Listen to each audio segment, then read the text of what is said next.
meu Senhor.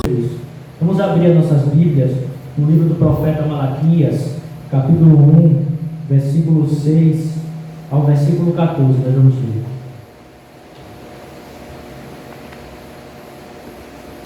O profeta Malaquias é o último profeta, é o último livro do Antigo Testamento.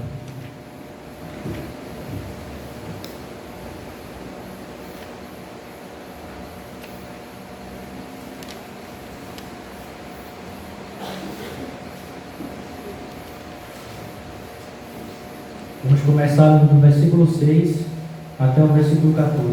Assim diz a palavra do Senhor: O filho honra o pai e o servo ao seu senhor. Se eu sou pai, onde está a minha honra? E se eu sou senhor, onde está o respeito para comigo? Diz o Senhor dos exércitos a vós outros, ó sacerdotes que desprezai o meu nome. Vós dizeis: em que desprezamos nós o teu nome? Ofereceis sobre o meu altar pão imundo, e ainda perguntais: em que te havemos profanado? Nisto que pensais: a mesa do Senhor é desprezível. Quando trazei animal cego para sacrificardes, não é isso mal? Quando trazei o coxo ou o enfermo, não é isso mal? Ora, apresenta-o ao teu governador, acaso terá ele agrado em ti e te será favorável, diz o Senhor dos Exércitos. Agora, pois, suplicai o favor de Deus, que nos conceda a sua graça, mas com tais ofertas nas vossas mãos, ele aceitará a vossa pessoa, diz o Senhor dos Exércitos. Tomara houvesse entre vós quem feche as portas, para que não acendesse de balde o fogo do meu altar. Eu não tenho prazer em vós, diz o Senhor dos Exércitos, nem aceitarei da vossa mão a oferta. Mas desde o nascente do sol até o poente é grande entre as nações o meu nome, e em todo lugar lhe é queimado incenso e trazido ofertas puras, porque o meu nome é grande. Então, porque o meu nome é grande entre as nações, diz o Senhor dos Exércitos. Mas vós o profanais, quando dizeis: a mesa do Senhor é imunda, e o que nela se oferece, isto é, sua comida, é desprezível. E dizeis ainda: que canseira, e me desprezais, diz o Senhor dos Exércitos. Vós ofereceis o dilacerado, e o coxo, e o enfermo, assim fazeis a oferta. Aceitaria eu isso da vossa mão, diz o Senhor. Pois maldito seja o enganador, que tendo um animal sadio no seu rebanho, promete e oferece ao Senhor um defeituoso, porque eu sou o grande rei, diz o Senhor dos Exércitos, o meu nome é terrível entre as nações. Vamos orar. Senhor Deus, nós suplicamos pela Tua graça, Senhor, pela Tua bondade, o Teu Santo Espírito, Senhor, que nós possamos ouvir a pregação da palavra com um coração reverente, Senhor, obediente, atento, Senhor, para aprender mais de Ti e avaliando tudo conforme as Escrituras. Que Cristo venha a ser pregado, que nós possamos ser confrontados e cair, Senhor, em arrependimento, Senhor, se temos falhado contra o Teu nome, mas que Cristo venha a ser exaltado, que o Deus triuno venha a ser magnificado e que a Tua palavra, Senhor, venha se tornar de forma prática em nossa vida e que nós venhamos viver de forma como o Senhor nos diz. Em nome de Cristo nós oramos. Amém. Irmãos, quando Carlos I, rei da Grã-Bretanha, ele começou o seu reinado no século XVII, ele se mostrou rapidamente desonesto e arbitrário em seus atos. Ele fazia parte de uma família que acreditava em algo chamado o direito divino dos reis. Ele acreditava nisso de forma tão extremada que ele pensava que a monarquia era o governo que Deus instituiu para o Estado e que os reis não poderiam ser questionados e que o rei se assentava no trono de Deus, de modo que questioná-lo, desobedecê-lo, sempre seria pecado. Quando Carlos I chegou ao seu reinado, então ele nomeou um homem chamado William Laud para ser arcebispo da Cantuária. E ser arcebispo da Cantuária significava que William Laud era o clérigo mais importante da igreja anglicana e também conselheiro do rei. William Laud, apesar de fazer parte da igreja anglicana, ele tinha um coração católico romano. Não foi à toa que 2 vezes a igreja de Roma ofereceu a ele a posição de cardeal.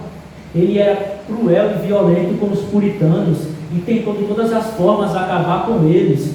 E uma dessas formas, e a forma que ele sabia que era mais sensível aos puritanos, era mexendo no culto ao Senhor.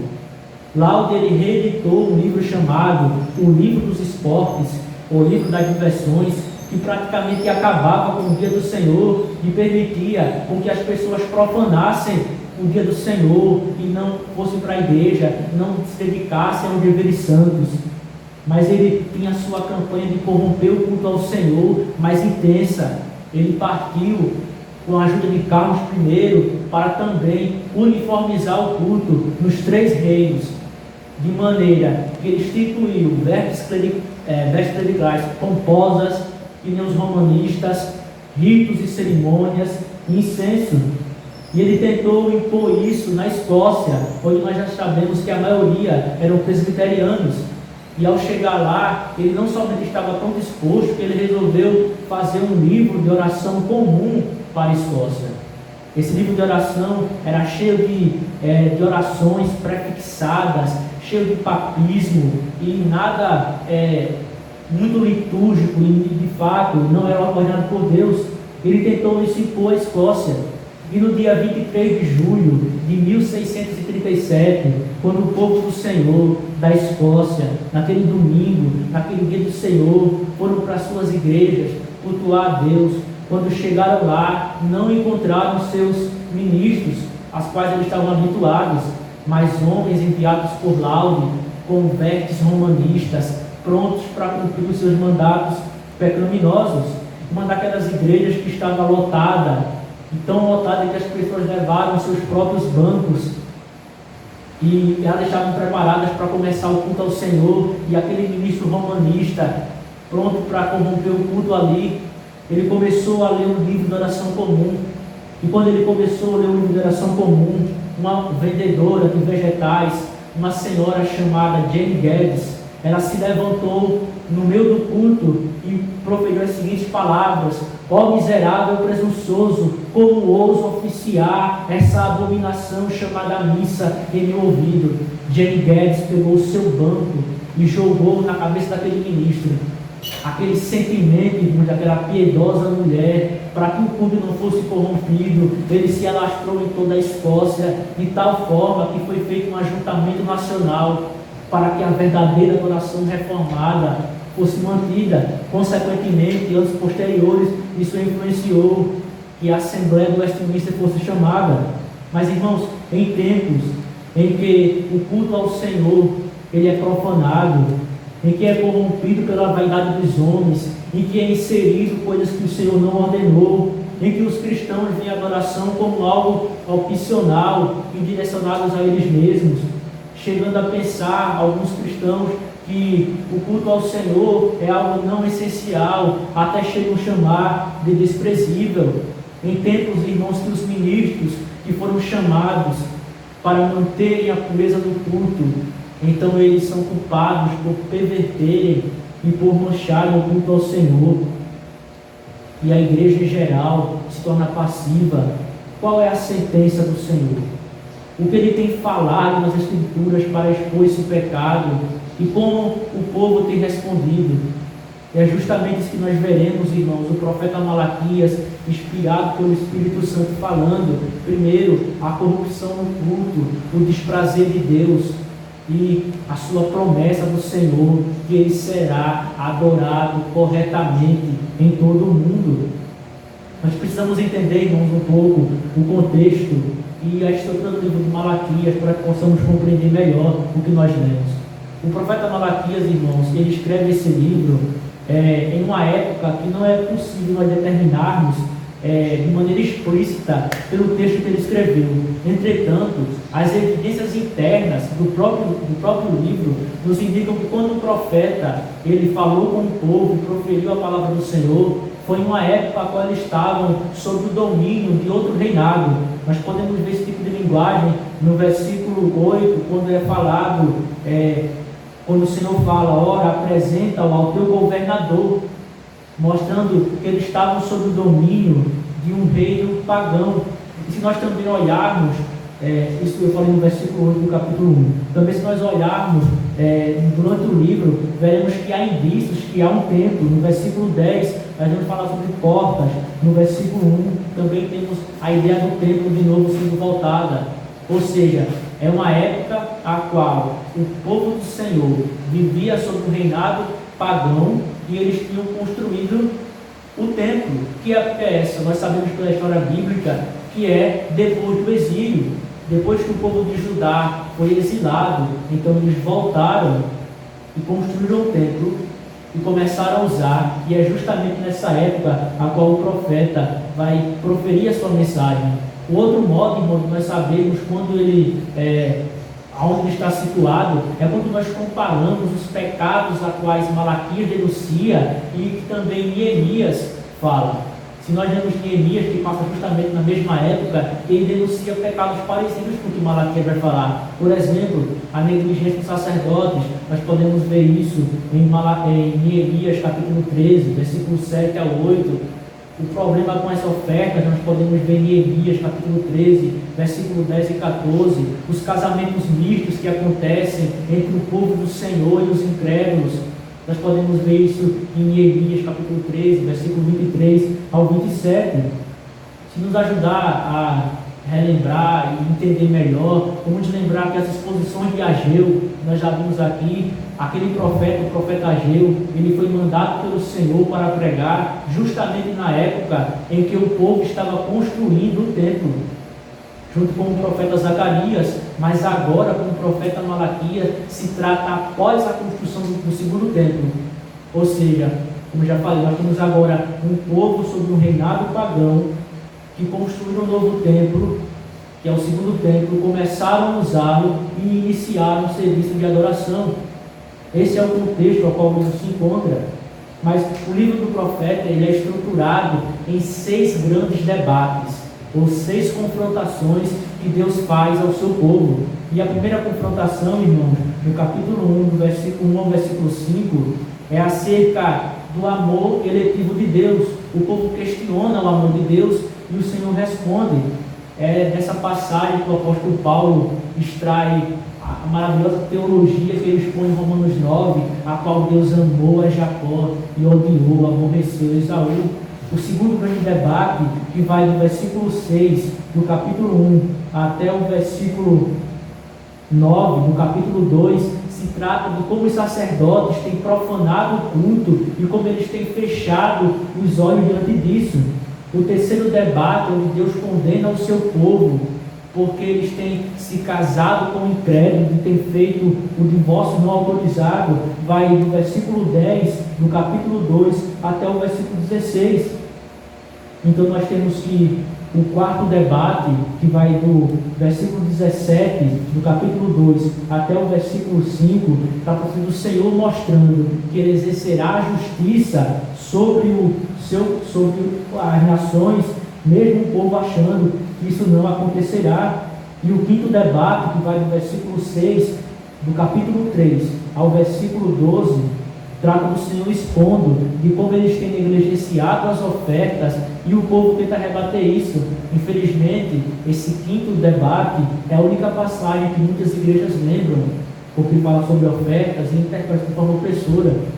E o sexto debate, que é do versículo 13 do capítulo 3 até o versículo 3 do capítulo 4, é o Senhor dizendo que Ele salvará os que o temem e Ele punirá os malfeitores. E a conclusão do livro, versículo 4 ao versículo 6, no capítulo 4, é onde nós temos o profeta relembrando a lei de Moisés e dando uma promessa, uma profecia acerca de um homem que se levantaria para preparar o caminho do Senhor, que nós sabemos que é João Batista. O texto que nós lemos se encontra justamente no segundo debate, onde Deus mostra que o culto foi corrompido, que os sacerdotes eles não têm mais zelo e que simplesmente não se importavam com o que estava acontecendo. Veja, enquanto no primeiro debate, do versículo 1 ao versículo 5 do capítulo 1, o amor de Deus é colocado em dúvida e Deus mostra que de fato não pode haver dúvida sobre o seu gracioso amor. Agora, no segundo debate, o Senhor coloca o amor do seu povo em xeque. e de fato mostra que eles pouco estimavam o Senhor da glória. Para nós compreendermos melhor essa passagem, de forma didática, vamos dividir em 4 partes. No versículo 6, será tratado sobre o desprezo pelo nome do Senhor. No versículo 7, versículo 8, de que maneira eles desprezavam o nome do Senhor. No versículo 9 ao versículo 10, serão as consequências do falso culto. E do versículo 11 ao versículo 14, do capítulo 1, é a promessa do Senhor, que ele será cultuado de maneira correta em todo o mundo, mesmo em face à negligência de Judá.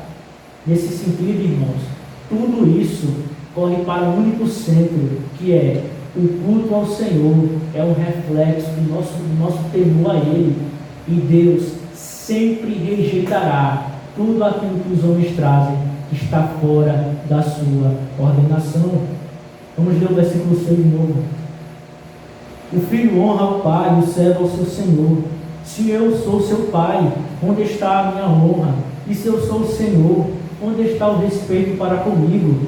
O segundo debate ou confrontação começa com o Senhor descrevendo o desprezo que havia em relação ao seu nome, e ele vai evocar as relações naturais que há entre os homens para mostrar a maneira pecaminosa como eles têm agido. E o Senhor começa: o filho honra o pai e o servo ao seu senhor. Isso, irmãos, é uma descrição da lei natural que agravava nos corações dos homens acerca de como eles devem tratar aqueles a quem o Senhor constituiu como autoridade sobre as suas vidas. Todos aqueles que violam esse princípio agem de forma antinatural e violam o próprio princípio da ordem da criação. E aqui, irmãos, a palavra honra, ela carrega um sentido de peso, não no mau sentido, mas que os pais e os senhores, eles carregam um peso, eles têm um peso ou importância, está diretamente ligada à honra que os seus devem prestar a ele. Veja, para um filho, o seu pai, ele tem um peso diferente de como ele deve tratar as outras pessoas, uma importância. A mesma coisa com o servo, ele trata o seu senhor ou o seu chefe de maneira diferente de como ele trata aqueles que estão no seu mesmo nível. E aqui, irmãos, está implícito que eles concordariam com isso. Eles diriam: certamente o servo deve honrar o seu senhor e o filho também. Mas o que isso tem em relação com nós? O que isso tem a ver conosco? E é justamente agora, na segunda parte do versículo, que o Senhor vai mostrar a hipocrisia deles. Vejamos: se eu sou seu pai, onde está a minha honra? E se eu sou o Senhor, onde está o respeito para comigo? Em primeiro lugar, Deus questiona: se Ele é pai, onde está a honra que deve ser dada a Ele? Se o Senhor é pai, por que eles não tratam da maneira como se deve ao Senhor? Veja, irmão, Deus é apresentado no Antigo Testamento como um pai. Já falei isso anteriormente, disposição.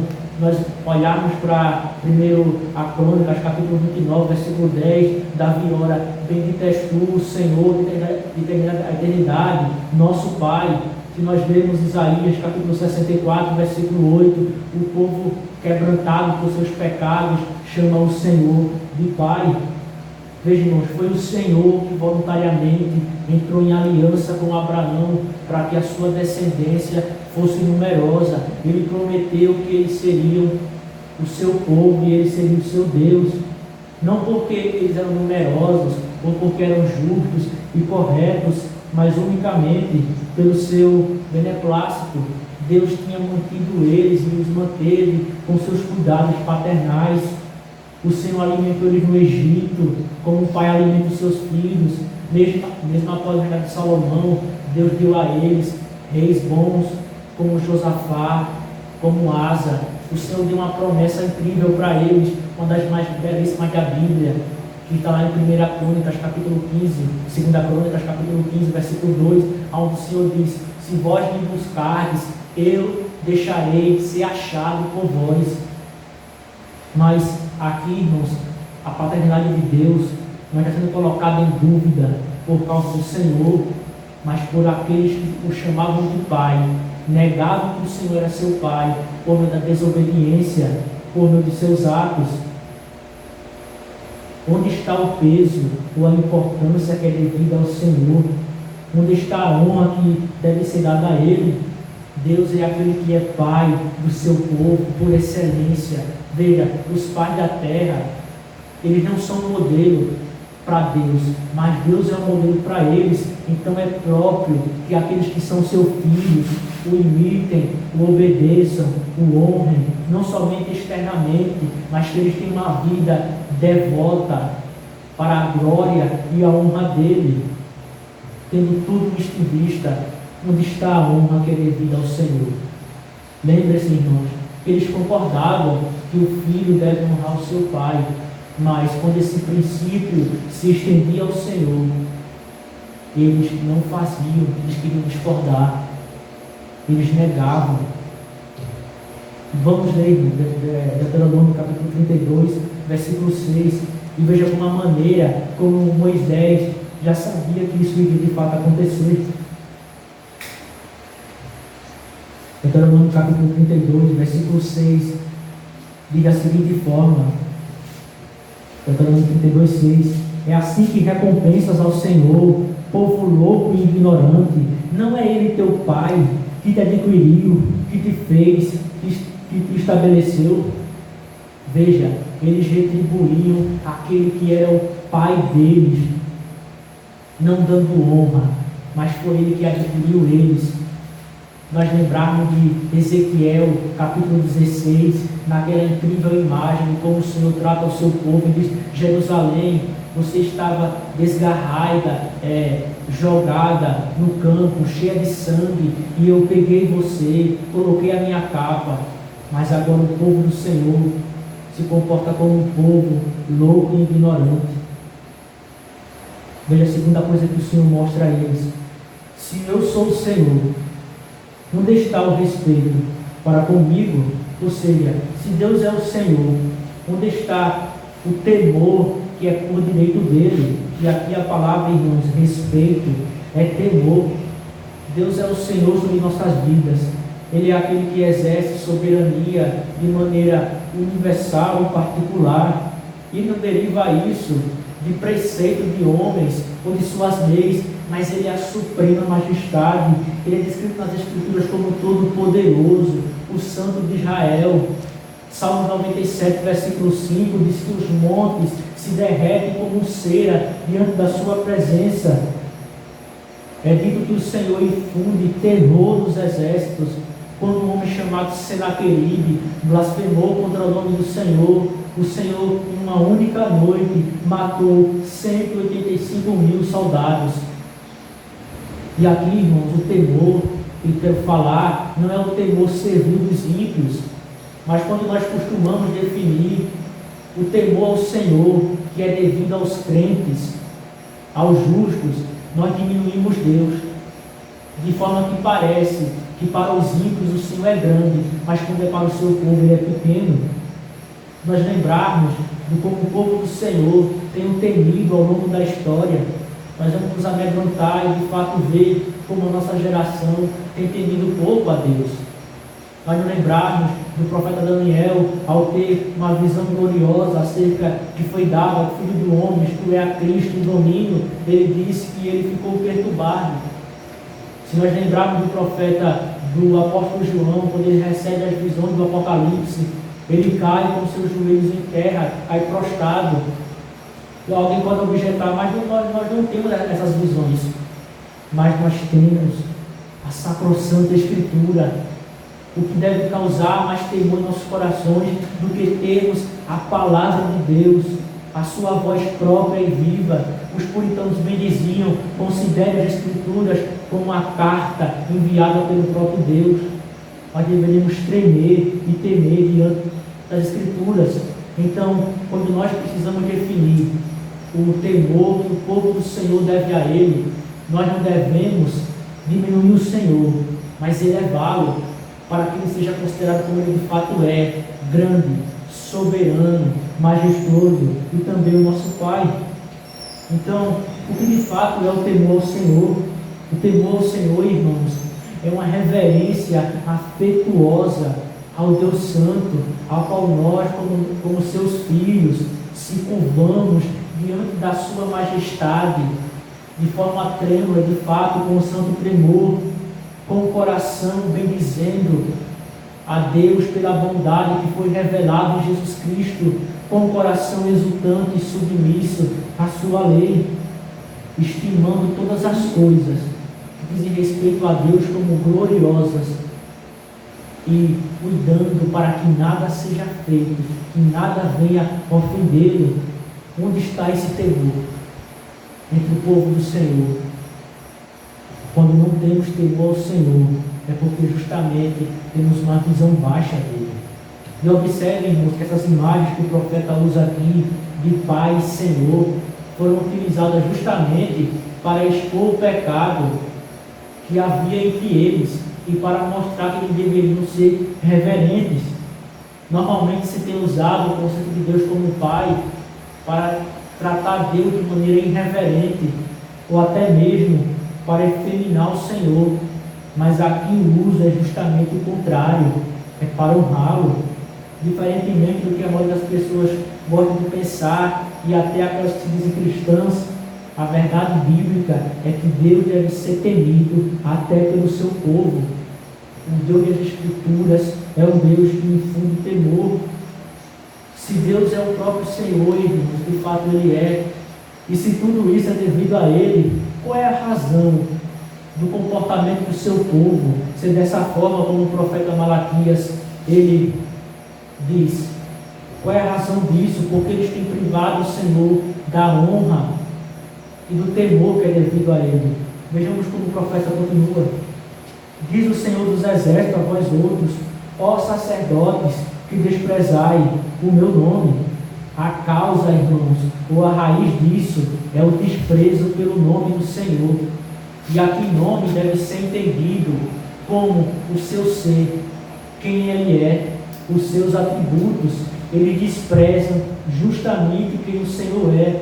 Deus se apresenta como todo-poderoso, mas aqueles que dizem ser o seu povo, dizem que o Senhor não pode quebrar o coração de um homem unicamente pela sua boa vontade.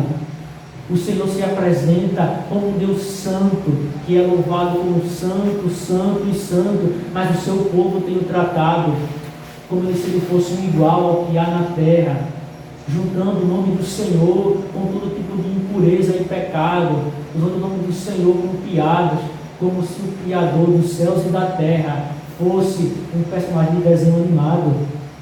Alguns tratam o Senhor justamente porque desprezam o seu nome como uma mera ideia abstrata e não de forma pessoal. Deus é chamado a glória de Israel, ou seja, a glória da igreja, mas ele tem sido considerado como nada, e o seu próprio povo tem glorificado os seus próprios corações.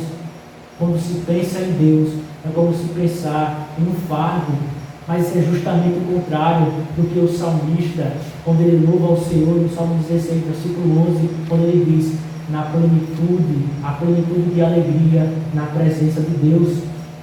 Certamente, irmãos, sem dúvidas, o desprezo pelo nome do Senhor, ou seja, por quem Ele é, por seus atributos, é a fonte, a raiz de todos os erros, heresias e falta de santidade. Eu posso citar vários exemplos disso, irmãos. Inclusive, é justamente um exemplo disso que o profeta Malaquias vai tratar, no que diz respeito ao culto. Mas, quando nós desprezamos, por exemplo, que o Senhor é o Deus da verdade, nós podemos facilmente chegar ao ponto de afirmar que a Escritura não é infalível e inerrante. Porque se o Senhor pode mentir, ou Ele pode errar, então não podemos confiar na palavra. Quando nós negamos que o Senhor Deus é o Deus da verdade, nós dizemos, essa área do conhecimento, Deus não é soberano, quando a Escritura diz que em Cristo todos os tesouros da sabedoria e do conhecimento estão neles. Quando desprezamos a soberania do Senhor, que faz parte do seu ser, facilmente aqueles que dizem ser seu povo, ou nosso próprio coração, dirá, você está no comando, até na sua própria salvação, você pode frustrar o Senhor. É uma blasfêmia. E veja, irmãos, aqui o Senhor dirige isso. Diz o Senhor dos Exércitos: ó sacerdotes, que desprezai o meu nome. Observe aqui, irmãos, que Deus se dirige aos sacerdotes. E podemos pensar que o Senhor está repreendendo somente eles. Ou seja, o povo não é culpado também. Mas, na verdade, como veremos no versículo 14, o povo também era culpado pela corrupção do culto. Mas por que é primeiro direcionado aos sacerdotes? Porque eles eram os homens que eram responsáveis pelo culto a Deus. Mesmo que a impiedade do povo estivesse nas alturas, eles deveriam ter a função de ensinar a lei do Senhor, mas eles não têm feito isso. Vamos ver o versículo 7 e 8 do capítulo 2. Diz o seguinte: porque os lábios do sacerdote devem guardar o conhecimento, e da sua boca devem os homens procurar a instrução, porque ele é mensageiro do Senhor dos Exércitos. Mas vós me desviado do caminho, e por vossa instrução ele fez tropeçar muitos, violaste a aliança de Levi, do Senhor dos Exércitos. Ou seja, eles eram mais culpados, porque eles deveriam ser zelosos, eles como sacerdotes deveriam ter cuidado do culto ao Senhor, mas eles eram desleixados. E a Bíblia nos ensina, irmãos, que o pecado é agravado ainda mais devido à posição dos homens. E nós temos visto isso nas reflexões aos Gálatas, nas quartas-feiras, no caso de Paulo e Pedro, porque o pecado de Pedro era tão grave, não somente pelo erro que ele cometeu, mas também pela posição que ele ocupava. Deixa-me dar um exemplo disso. Quando você é o chefe da sua família, o cabeça da sua família, quando você peca, você justamente está influenciando a sua esposa e seus filhos. Você justamente está levando eles também a pecar e é responsável por eles. Não é à toa, irmãos, o Catecismo Maior, ao falar sobre o quarto mandamento, diz que o quarto mandamento é dirigido especialmente ao chefe de família. Eles devem guardar, ter o cuidado, para que aqueles que estão sob seus cuidados venham guardar o dia do Senhor. Eles deveriam guardar o culto. Isso também se estende aos ministros, aos presbíteros. Os irmãos podem ler a pergunta 118, 151. E o Senhor se dirige a eles justamente porque eles deveriam ser exemplo, mas eles estavam corrompendo o culto ao Senhor. Eles eram responsáveis pelo culto e pelo povo, mas eles não se importavam. E aqui não pensemos, irmãos, que o povo está isento de repreensão. Pelo menos deveria haver entre eles, e deixe-me usar a linguagem Mariane Guedes, que deveria se opor àquele culto. Mas vejam como eles respondem ao Senhor. Vós dizeis, no versículo 6, vós dizeis, em que desprezamos nós o teu nome? E aqui, irmãos, não é uma pergunta de um coração quebrantado, que deseja saber qual foi o seu pecado, que diante do que o Senhor falou, deseja caminhar em arrependimento. Eles são insensíveis ao pecado, eles estão cegos. Nós não podemos esperar deles, irmão, senso de pecado, porque quando há desprezo pelo nome do Senhor, por quem Ele é e pela sua santidade, nenhum indivíduo, ao ver a si próprio, verá pecado. Ele pensará que ele é grande, que ele é inocente, que está tudo bem. Por isso, justamente quando nós conhecemos o Senhor e quem Ele é, quando nós olhamos para nós mesmos, percebemos que nós precisamos de Cristo. Mas eles estão orgulhosos, endurecidos. Eles não refletem seus próprios atos.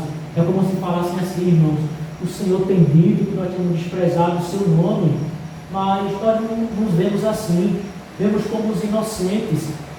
E que nós desprezamos o teu nome?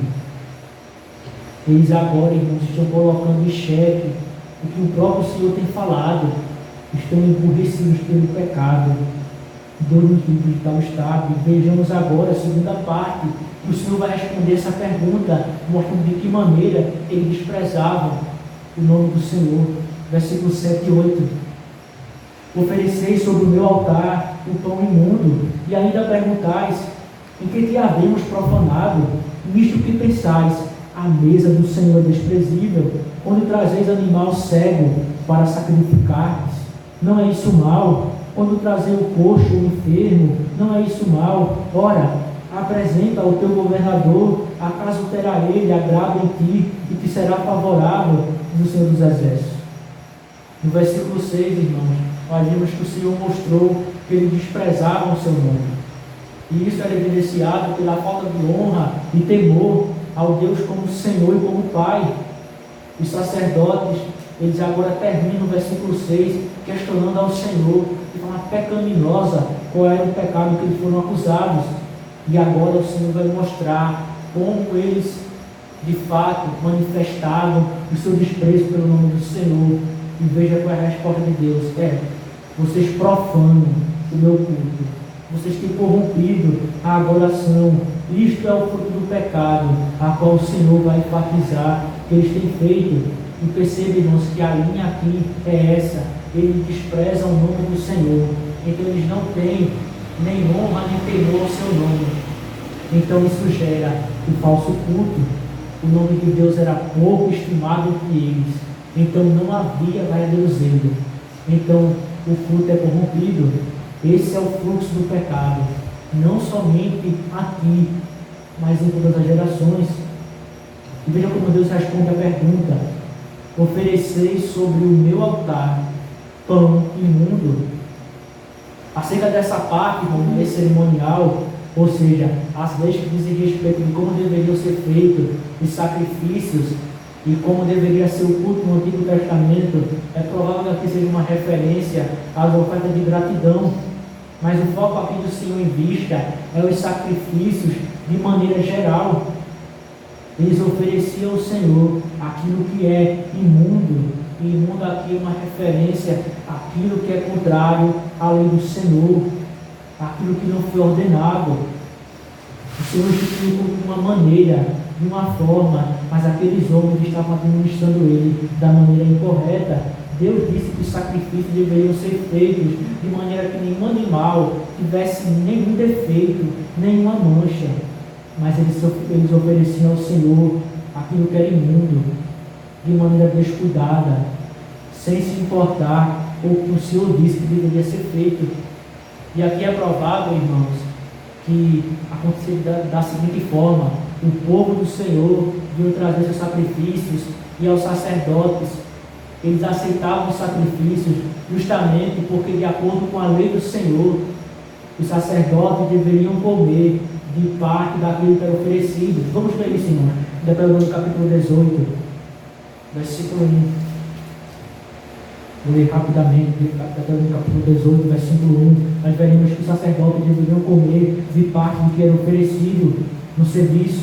Assim diz: os sacerdotes levitas de toda a tribo de Levi não terão parte nem herança em Israel. Das ofertas queimadas ao Senhor é daquilo que lhes é devido, comerão. Pelo que não terão herança no meio de seus irmãos, o Senhor é sua herança, como lhes tem dito. Será este, pois, o direito devido aos sacerdotes da parte do povo, do que oferecerem sacrifícios, seja gado ou rebanho, que darão aos sacerdotes e a espada e as queixadas e o busto. Parte do sacrifício que era dado ao Senhor deveria servir para alimentar os sacerdotes. Então, de que forma eles procediam? O povo do Senhor ia levar os seus sacrifícios ruins, e eles aceitavam aqueles sacrifícios justamente para o próprio benefício deles, porque eles sabiam que se recusassem, eles não teriam aquilo que comer. Eles aceitavam aquele culto falso, não para honrar o Senhor, mas para o próprio benefício deles. Isso é terrível, porque aqueles homens foram escolhidos para manter o culto puro, mas eles agora aceitam um falso culto para que as suas barrigas fossem abastecidas. E de fato, no sentido mais literal da expressão, o Deus dele era o seu próprio ventre. E essa é uma situação, irmãos, de perigo constante, de aceitarmos um culto falso para atrair mais pessoas, para que o mundo diga: vejam como eles são prósperos, para não desagradar A ou B. Então, quando deixar pensando dessa forma, desagradar A ou B, e não pensamos primeiramente em agradar o Senhor, é porque o temor e a honra que é devida ao seu nome já foi de fato perdida.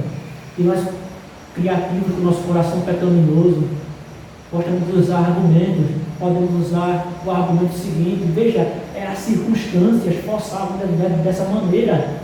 Mas, irmãos, houve um homem que tentou usar esse argumento contra o Senhor, o rei Saul.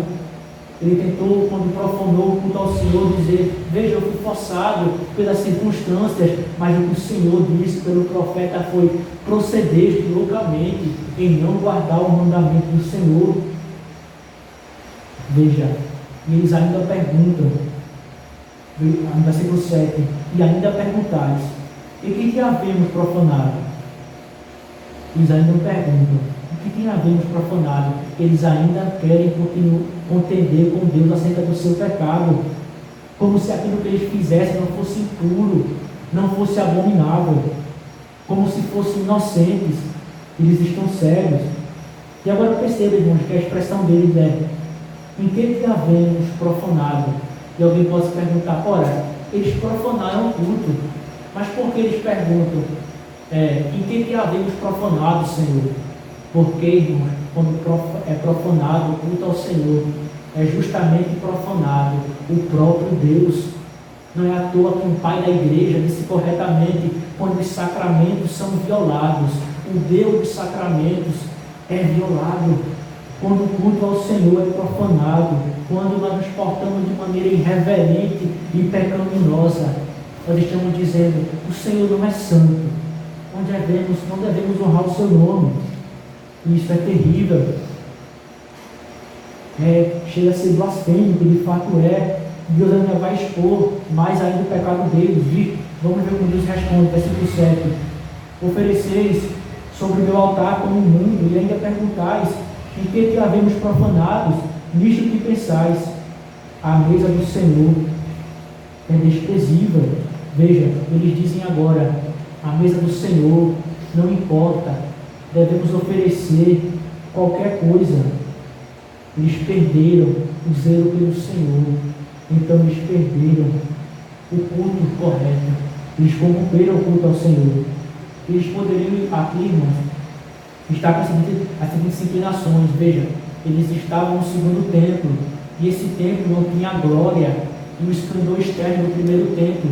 Então eles poderiam pensar, e é provável que eles pensavam assim: a mesa do Senhor é desprezível, não há mais aquela glória do primeiro templo. Mas isso, irmãos, é injustificado, porque nós vimos com o profeta Ageu que Deus disse que aquele segundo templo deveria ser o lugar onde ele deveria ser adorado, e o Senhor nos encorajou para construir aquele templo. Hoje nós não estamos mais confinados e restritos a algum lugar, mas mesmo por motivo de perseguição ou outros problemas, nós não pudéssemos cultuar o Senhor neste lugar.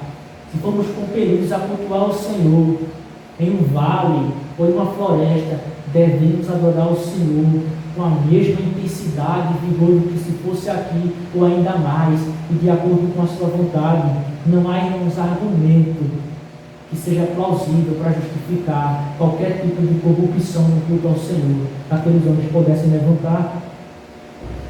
Agora vejamos, irmãos, que no versículo 8 o Senhor faz algumas perguntas retóricas. Vamos ler, continuando a mostrar o desprezo que eles tinham ao culto ao Senhor.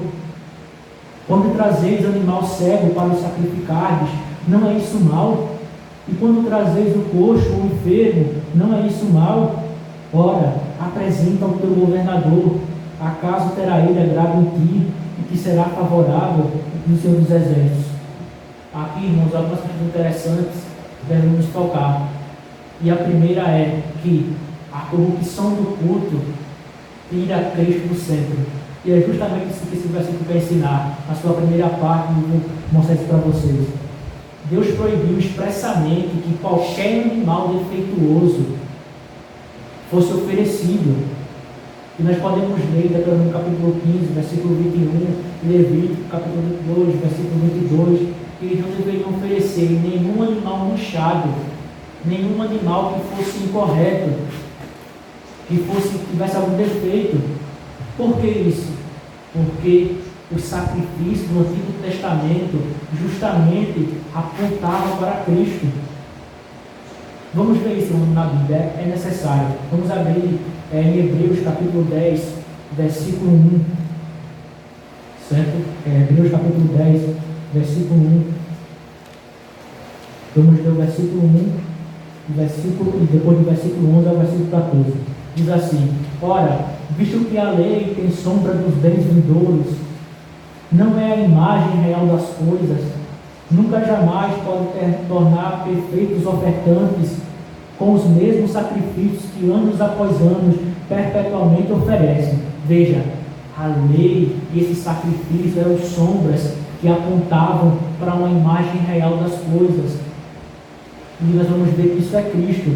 Veja os versículos 11 do capítulo 10 de Hebreus. Ora, todo sacerdote se apresenta dia após dia a exercer o serviço sagrado e a oferecer muitas vezes mesmos sacrifícios que nunca, jamais podem remover pecados, Jesus, tendo oferecido para sempre um único sacrifício pelos pecados, assentou-se à destra de Deus. Que nós lemos, irmãos, 1 Pedro, capítulo 1, versículo 19 ao 20, veremos que Cristo era o Cordeiro imaculado, sem defeito, a qual todo o sacrifício do Antigo Testamento e o culto apontava. Mas veja, quando eles ofereciam ao Senhor um animal cego, quando eles ofereciam ao Senhor algum animal dilacerado e coxo, eles tiravam Cristo do culto, porque Cristo não era apontado, Cristo não era tipificado, ou seja, era um culto sem a beleza do Senhor Jesus Cristo, era um culto a qual não havia a promessa da salvação. E de fato, veja como retórica, não é isso mal? Claro que sim, irmãos, porque um culto sem Cristo não é um culto ao Deus triuno. A Trindade resolveu se revelar na pessoa do Filho, e um culto sem Ele não é um culto. Uma oração sem Cristo é um mero mover de lábios. Uma pregação sem Ele é mais um discurso enfeitado. E alguém pode objetar: e os salmos? Onde estão Cristo neles? A própria resposta é a Escritura que dá. Eles foram compostos pelo próprio Espírito Santo. Nós cantamos Cristo em cada salmo. O próprio Senhor Jesus Cristo falou que os salmos falam sobre eles. Infelizmente, o teólogo reformado teve a infelicidade de afirmar que os salmos são muitas vezes contrários ao espírito do Evangelho.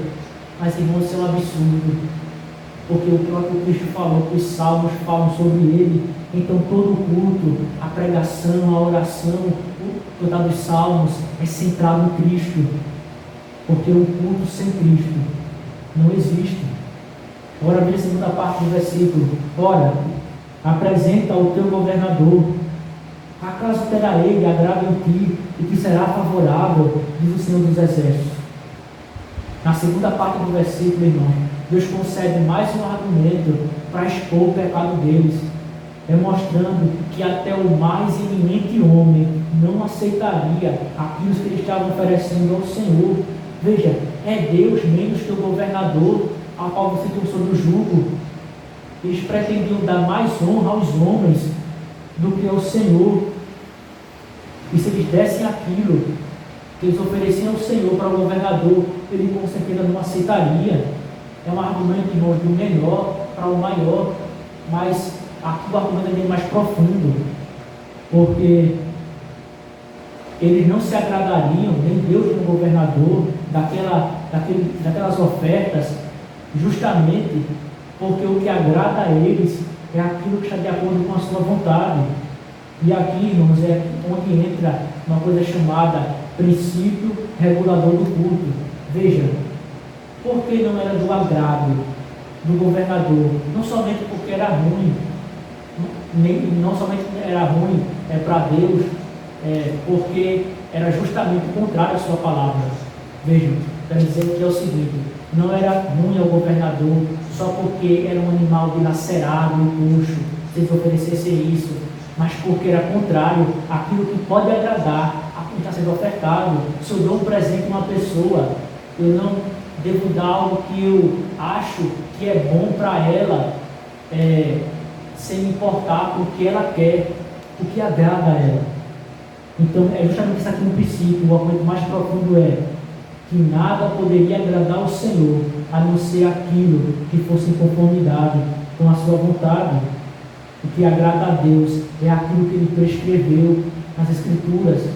E aqui é onde entra o princípio agora do culto. Eu quero rapidamente ler a definição da confissão do Westminster, que diz assim no capítulo 21, seção 1: o modo aceitável de adorar a Deus é instituído por Ele mesmo e tão limitado pela sua vontade revelada que não deve ser adorado segundo as imaginações e as invenções dos homens ou sugestão de Satanás, nem sobre qualquer representação visível ou de qualquer modo não prescrito nas Escrituras. O culto deve ser para agradar a Deus e para agradar o Senhor devemos saber o que Ele quer. Só o Senhor sabe aquilo que vai subir a Ele de maneira agradável e suave. Se você tem dúvida, por exemplo, se no culto ao Senhor é permitido, por exemplo, peça teatral ou dança, que deve perguntar: Deus ordenou? Eu consigo extrair isso das Escrituras de maneira correta, por uma passagem expressa ou derivando dela logicamente? Obviamente você não encontrará base nenhuma nem para dança, nem para peça teatral. A pergunta quanto ao culto, irmãos, não é Deus proibiu, mas Deus ordenou. O culto é feito para o Senhor, deve ser para agradá-lo, não é para um incrédulo que chega, mas para agradar o Senhor. Nós que somos seu povo, gostamos do culto a Deus, porque nós amamos ver o Senhor sendo glorificado, de acordo com a sua vontade. É isso que move o coração daquele que teme ao Senhor. Por isso que nós jamais ofereceríamos ao Senhor aquilo que não for do seu agrado, e o seu agrado em conformidade com a sua vontade. Terceira coisa, irmão, vamos ver que é as consequências do falso culto, versículo 9 ao versículo 10. Agora, pois, suplicai o favor de Deus, que nos conceda a sua graça, mas com tais ofertas nas vossas mãos, aceitará Ele a vossa pessoa, do Senhor dos Exércitos. Tomara houvesse entre vós quem feche as portas, para que não acendesses de balde o fogo do meu altar. Eu não tenho prazer em vós, diz o Senhor dos Exércitos, nem aceitarei da vossa mão a oferta. Vejam, Deus falou por meio do profeta Malaquias que eles haviam desprezado o seu nome. A maneira como eles faziam isso era pela corrupção no culto. E agora nós veremos as consequências do falso culto. Nós pensamos, irmãos, que o Senhor deixará impune que corrompe o seu culto. Leve engano, estamos enganados. No versículo 9, irmãos, o Senhor diz: agora, por suplicai o favor de Deus, que nos conceda graça, mas quanto às ofertas nas vossas mãos, aceitarei da vossa pessoa, do Senhor dos Exércitos. E aqui, irmãos, não se trata do profeta intercedendo pelo povo, como alguns interpretam, mas o Senhor dizendo: sacerdotes, orem, supliquem, intercedam, mas através desse falso culto, eu aceitaria as vossas orações. Os sacerdotes, irmãos, eram intercessores e mediadores entre Deus e o povo. Eles se apresentavam para mostrar o povo ao Senhor. Eles faziam expiação pelos seus pecados e depois pelo do povo. Mas como o Senhor iria aceitar essa apresentação, iria aceitar os sacrifícios, se o culto e os meios pelas quais deveriam ser feitos foi corrompido? Mesma expressão: aceitará Ele a vossa pessoa. O sacerdote, já falei, deveria se apresentar como representante do povo, mas como Deus aceitaria a eles se eles nem sequer eram dignos do sacerdócio, se eles profanavam o culto, se eles corrompiam aquilo que o Senhor instituiu? Deus não aceitava os seus atos de adoração. Versículo 10: tomara houvesse entre vós quem feche as portas, para que não acendesse de balde o fogo do meu altar. Eu não tenho prazer em vós, diz o Senhor dos Exércitos, nem aceitarei da vossa mão a oferta. E agora, irmãos, o Senhor prossegue, sendo mais duro e mais justo em seus juízos, declarando que Ele deseja que alguém levantasse e acabasse com o serviço do templo, e cessassem as ofertas que ali são feitas. E Deus diz isso justamente por três motivos. O primeiro, irmãos, é para que não acendesse debalde o fogo do altar, ou seja, o serviço ali prestado era inútil. O que eles estavam fazendo era em vão, era somente atos externos, a qual eles colocavam animais imundos perante ao Senhor. Veja, inútil. Então não há razão para continuar. O segundo, irmão, é porque Deus disse: eu não tenho prazer em vós, diz o Senhor dos Exércitos. Nós sabemos que a adoração é o que agrada a Deus, mas se a adoração não agrada ao Senhor, não é motivo de deleite para Ele, então ela deve acabar, ela deve cessar. E para o coração, irmãos, que tem o Senhor, isso é terrível, porque o coração que tem é o Senhor, que Ele seja adorado, que Ele se deleite com o nosso culto. E a terceira coisa é: nem aceitarei da vossa mão a oferta. Isso está justamente ligado à primeira coisa. Era inútil o que eles faziam. Por quê? Porque o Senhor não aceitava. Não importa o quanto eles sacrificassem, não importa o quanto eles se derramassem ali ao Senhor, mas era da maneira que o Senhor não instituiu.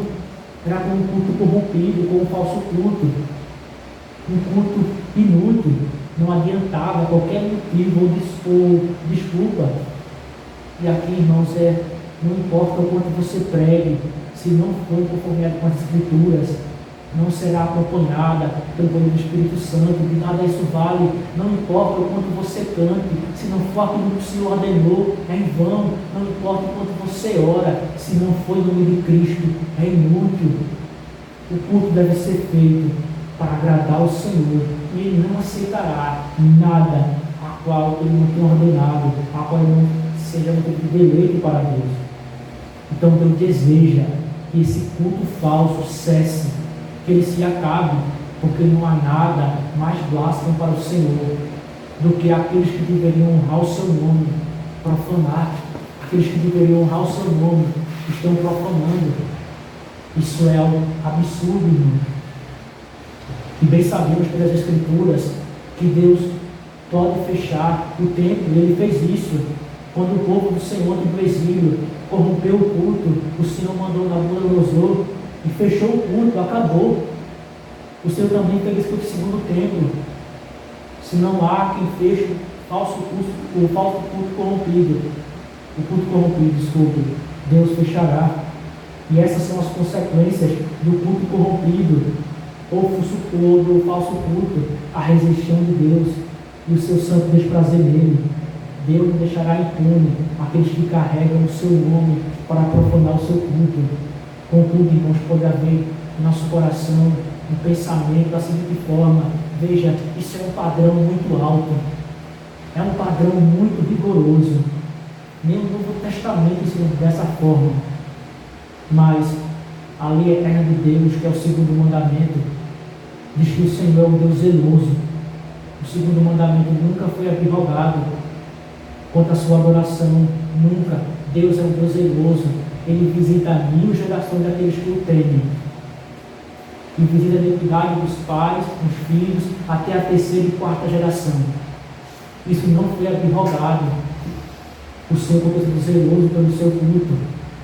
E se nós lermos Mateus capítulo 15, versículo 31, Cristo diz para os fariseus: vocês adoram em vão, porque adoram segundo o presente dos homens, mas discordaremos de Cristo, Filho de Deus vivo, se habita em nós algo dessa forma, irmãos. Esse padrão é muito alto, é muito rigoroso. Vamos examinar, nós temos de fato temido ao Senhor e honrado Ele como Pai. E agora a última parte, irmãos, versículo 11 ao versículo 14. Mas desde o nascente do sol até o poente é grande entre as nações o meu nome. Em todo lugar ele é queimado. Todo lugar ele é queimado, incenso e trazendo ofertas puras, porque o meu nome é grande entre as nações dos seus exércitos. Mas vós o profanais, como dizeis, a mesa do Senhor é desprezível, e o que nela se oferece, isto é, a sua comida é desprezível. E dizer ainda, que canseira, me desprezai do Senhor dos exércitos. Vós ofereceis um dilacerado e um coxo, e um enfermo, e assim fazeis a oferta. Aceitarei eu isso da vossa mão, diz o Senhor. Pois maldito seja o enganador que, tendo nossa em seu rebanho, promete e oferece ao Senhor um defeituoso, porque eu sou o grande rei do Senhor dos exércitos, e o meu nome é terrível entre as nações. Aqui, irmão, nós entramos na parte, de fato, mais difícil de todo esse texto, e principalmente o versículo 11. Veja, Deus expôs como o seu culto estava sendo corrompido, como eles tinham prevaricado. E agora o Senhor vai fazer uma promessa. Versículo 11. Mas desde o nascente do sol até o poente é grande o meu nome entre as nações. E em todo lugar lhe é queimado incenso para as ofertas puras, porque o meu nome é grande entre as nações, diz o Senhor dos exércitos. Se nós interpretarmos, irmãos, esse versículo de forma isolada, desconsiderando outros textos, nós vamos entrar em uma contradição com todo o Antigo Testamento e, inclusive, com Deuteronômio capítulo 15, que fala que Deus deveria ser somente adorado entre as tribos de Israel, no lugar onde ele tinha designado. Por quê, irmão? Porque a linguagem do texto dá a entender, certo, pelos tempos verbais aqui no presente, que o nome do Senhor estava sendo cultuado da maneira correta já naquela época, que as nações estavam cultuando o nome do Senhor. Mas isso não é verdade, isso não estava acontecendo. Por quê? Porque o culto deveria acontecer somente no lugar que o apóstolo designou. Quando havia o tabernáculo, era lá que tudo era feito. Quando foram construídos o primeiro templo, era lá que era feito. Então, como a gente deve entender esse versículo de maneira que não contradiga o Antigo Testamento, as passagens que diz que o culto deve ser feito somente onde o Senhor ordenou, e também não contradiga toda a Escritura. A chave, essa expressão, a primeira frase, mas desde o nascente do sol até o poente, essa, irmãos, é uma linguagem escatológica dos profetas. Vamos ler, irmãos, para que nós possamos ver isso. Isaías capítulo 59, versículo 18 ao versículo 21.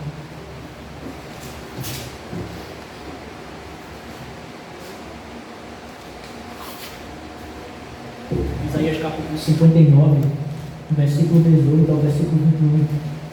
Vamos ver que essa linguagem é uma linguagem escatológica dos profetas. Eles dizem, Isaías fala, né? Segundo as obras dele, assim retribuirá o furor aos seus adversários, e no devido aos seus inimigos, as terras e o mar, dar-lhe-ás a paga. Veja, versículo 19, capítulo 59. Temerão, pois, o nome do Senhor, desde o poente, e a sua glória, desde o nascente do sol, pois virá como um torrente impetuosa entrada pelo Espírito do Senhor, virá o Redentor de Sião e o de Jacó, que se converterem, diz o Senhor. Quanto a mim, esta é a minha aliança com ele, diz o Senhor, e o meu Espírito que está sobre ti, e as minhas palavras que pus na tua boca, não se apartarão dela, nem dos teus filhos, nem dos filhos dos teus filhos, não se apartarão desde agora e para todos sempre. Amém. Essa linguagem desde o nascer do porém, irmãos, que o profeta Malaquias, assim como também Isaías usa, nascer do sol até o porém, é uma linguagem escatológica. Se nós, eu não vou pedir para que os irmãos leiam, mas se quiserem ler depois Jeremias capítulo 32, versículo 38 ao 40, e Jeremias capítulo 31, versículo 33, versículo 34, vemos que a linguagem ali se refere justamente à nova aliança, ou seja, chegará o tempo, é isso que o profeta Malaquias quer falar, que as nações adorarão ao Senhor, e os povos gentios adorarão o seu nome da maneira como ele requer, que a palavra do Senhor se espalhará, que aqueles povos que estavam distantes o adorariam, que o reino do Senhor está justamente ligado ao seu nome, se tornaria grande em todas as nações, não um povo pequeno, mas toda a terra adoraria o nome do Senhor, que é justamente isso que Jesus Cristo fala em João capítulo 4, versículo 21 e 23, vocês não vão adorar nem em Jerusalém, nem naquele monte, mas vão adorar no Espírito e em verdade, todos os lugares. Veja, tudo isso aqui tem contraste com a corrupção no culto. Então o Senhor diz, Ele promete que o nome dele será adorado da maneira como Ele requer. Veja, mesmo que os verbos estejam aqui, irmão, veja, é grande para as nações do meu nome, em todo lugar ele é queimado, incenso, das ofertas puras, veja, está no presente, como se estivesse realmente ali acontecendo. Por que isso acontece? Algumas escrituras chamadas de perfeito profético, não é isso, termo teológico, significa o quê?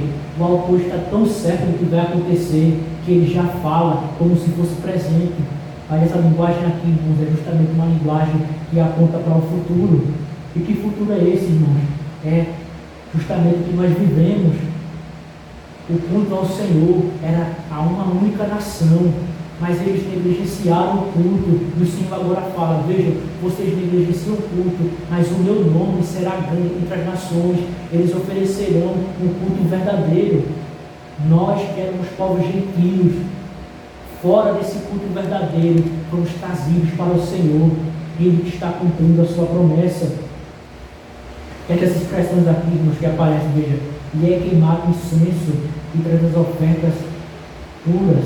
Não significa literalmente que agora no culto da nova aliança deve haver, por exemplo, incenso, como os romanistas fazem, em alguns ramos e também alguns ramos mais litúrgicos, nem que deve haver ofertas, porque nós vemos isso em Hebreus, e tudo isso se cumpriu, isso era a sombra do que se passou, assim como também o sacrifício e a oferta apontava para Cristo, mas agora nós interpretamos isso com significado espiritual. Incenso, nas Escrituras, se refere à oração.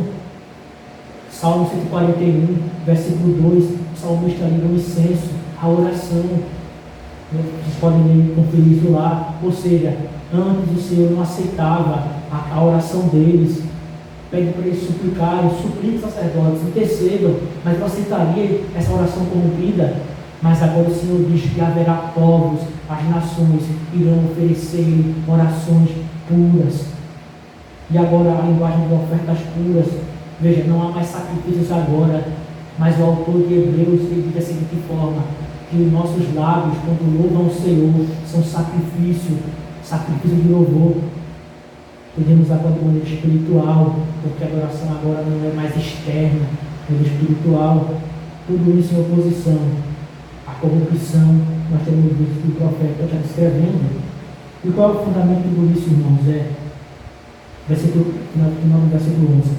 Porque o meu nome é grande entre as nações do Senhor dos Exércitos. Ou seja, tudo isso que vai acontecer está fundamentado no próprio nome do Senhor, no seu próprio ser. Veja, devido ao ser de Deus e de quem Ele é, importa que o seu nome seja adorado em todos os lugares, que Ele seja proclamado, porque faz parte do próprio Senhor, de quem Ele é. E essa promessa, irmão, já falei, começou seu cumprimento com a expansão do Evangelho para os gentios. Durante toda a história, a igreja começou a vivenciar isso. Veja Paulo levou o culto verdadeiro à Ásia, à Europa, os apóstolos. Durante a Idade Média, o culto foi corrompido, mas Deus cumpriu essa promessa ainda mais, levantando os reformadores para que o culto ao Senhor fosse de volta colocado.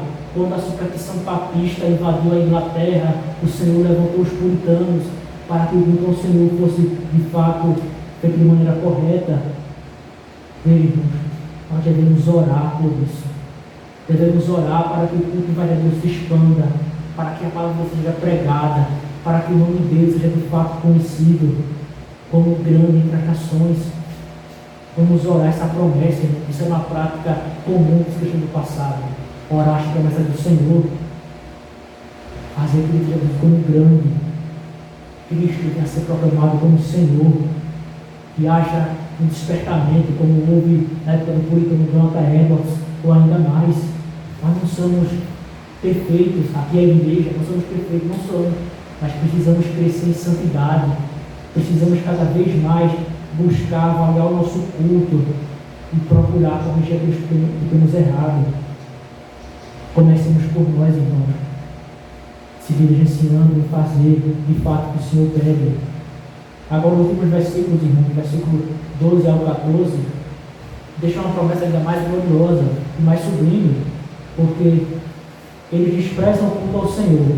O Senhor promete que, veja, vocês desprezam, fazem isso, profanam o meu nome, mas eu levantarei povos que irão adorar. E agora ele volta de novo com o pecado. Veja o contraste entre o que haverá de acontecer e o que eles têm feito agora. No versículo 12, mas vós o profanais, como dizeis, a mesa do Senhor é imunda, porque nada se oferece, isto é, a sua comida desprezível. É justamente voltando ao versículo 7, eles dizem, a mesa do Senhor, o seu altar, é como nada, a coisa pode ser oferecida. Eles profanam o Senhor, justamente chamando ele de desprezível. Hoje as pessoas dizem, a mesa do Senhor, a sua ceia é desprezível. Eu posso ficar sem participar da comunhão do ser que é um sacramento. Eles desprezam a mesa do Senhor. Na linguagem do Novo Testamento.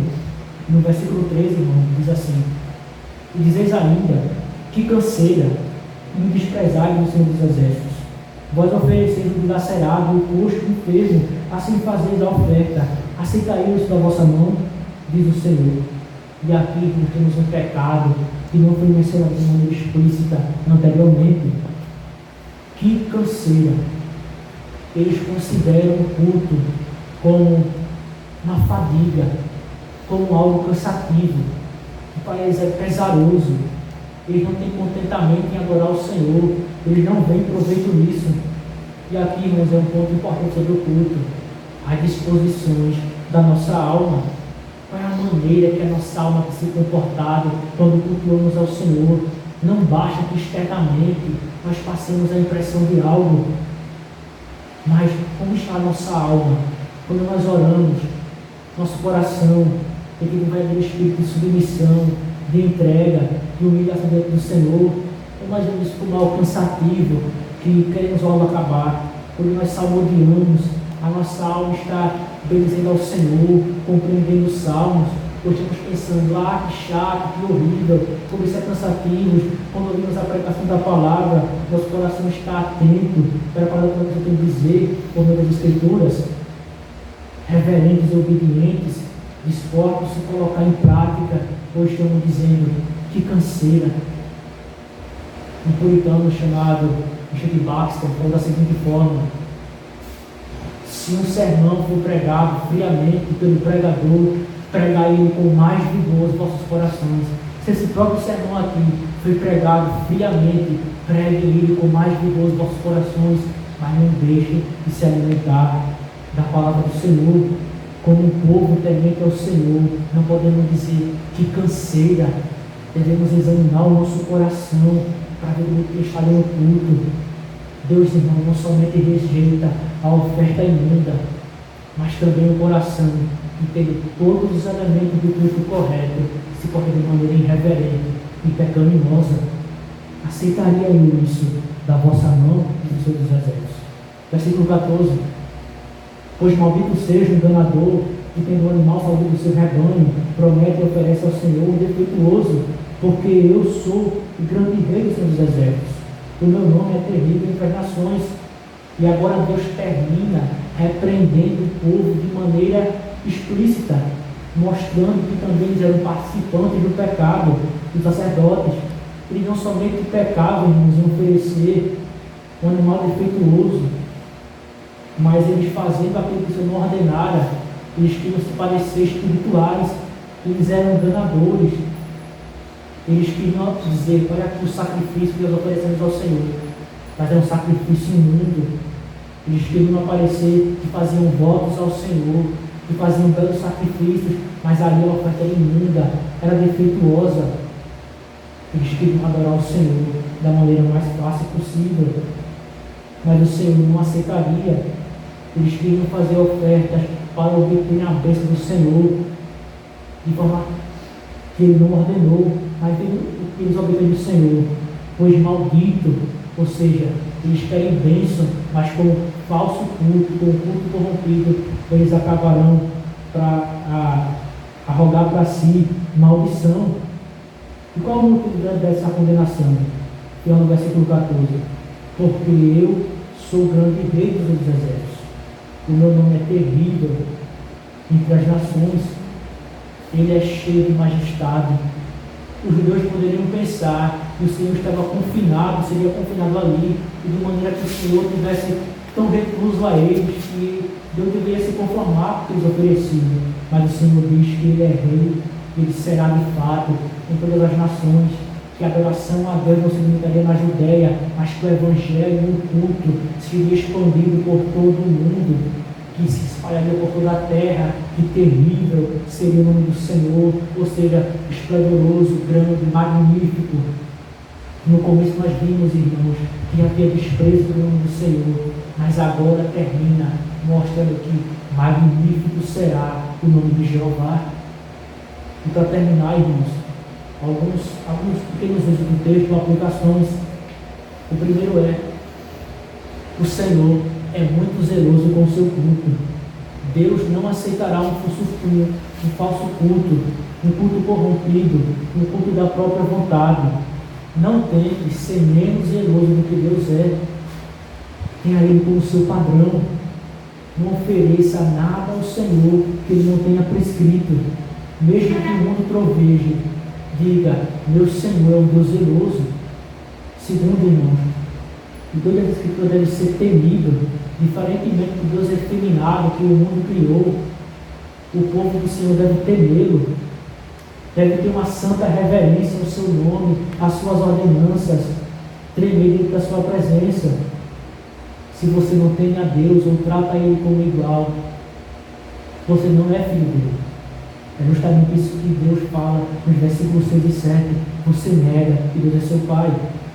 Também, irmãos, terceiro, não seja insensível ao pecado, insensível.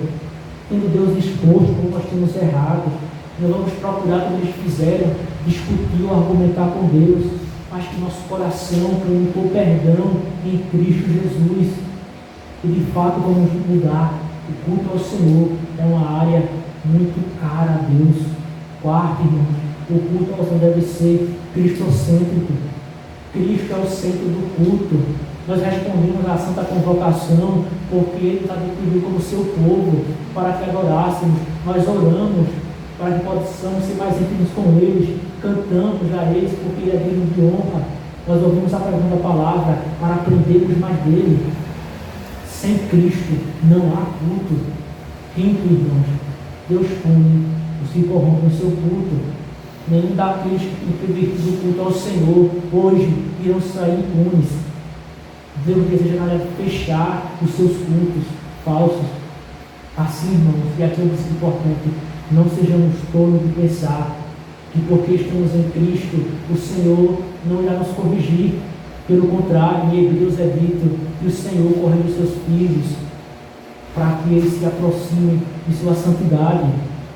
Jesus quer o seu povo santo, e se for da sua vontade, para levar o seu povo ao arrependimento, Ele pode tirar o culto, para que nós venhamos refletir, temos tratado ao Senhor de maneira leviana. Sexto, irmãos, e penúltimo, a promessa do Senhor, no versículo 11, diz respeito a nós também.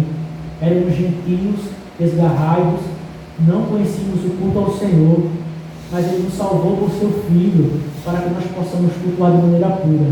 Mas temos nos empenhado por isso, orado por isso, pregado o Evangelho, anunciando que Deus é grande entre as nações, ou temos sido negligentes, não nos importando acerca dessa promessa.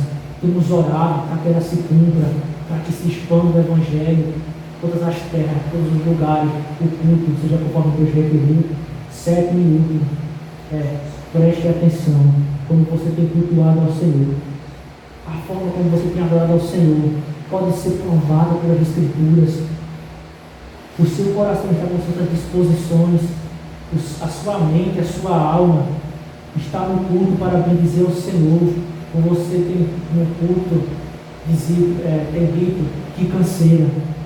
Deus será glorificado, irmão, sempre será, mas será em juízo sobre a sua vida ou por meio de um culto santo. Preste atenção no culto ao Senhor.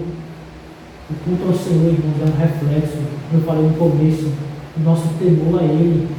e ele não aceitará nada que estiver em desacordo com a sua palavra, nada, tudo que estiver fora do que ele ordenou será rejeitado. Para muitos irmãos, Jenny Guedes, aquela mulher que foi no começo, ela exagerou, mas o seu coração está cheio de temor e reverência pelo culto, pelo Senhor. Nosso coração esteja o mesmo, pela aliança e a coroa de Cristo. Amém. Vamos orar. Senhor Deus, muito obrigado por ouvir, Senhor, a tua palavra. Que nosso coração, Senhor, esteja exultante, Senhor, e de fato tenha um santo tremor, Senhor, e temor. Que nosso coração possa ter uma reverência afetuosa a Ti, Pai. Que o Teu culto venha a ser tido como nosso coração, como algo precioso, Senhor. Sabendo que o Senhor é Deus zeloso. Não nos permita, Senhor, nos comportarmos como filhos que não temem ao Senhor. Queremos colocar os nossos caprichos, nossas vontades, para que nosso coração, Senhor, venha honrar a Cristo, nosso culto venha ser cristocêntrico, que a promessa, Senhor, qual o Senhor fez, se cumpra nessa igreja e que nós possamos espalhar o Evangelho. Ó Deus, nós temos errado, nos perdoe, nós temos falhado. Ó Senhor, mostra o nosso pecado, não iremos discutir ou querer argumentar, mas clamarmos ao Senhor, pedindo perdão, Cristo, perdão por termos errado, iremos nos derramar do Teu santo e bendito nome. Ó Senhor, nos preserva, aceita, Senhor, o nosso culto, que nos ajuda a melhorar aquilo que temos faltado. Em nome de Cristo, aquilo que é grande para as nações, soberano Senhor, sobre todos os povos, nós oramos. Amém. Amém.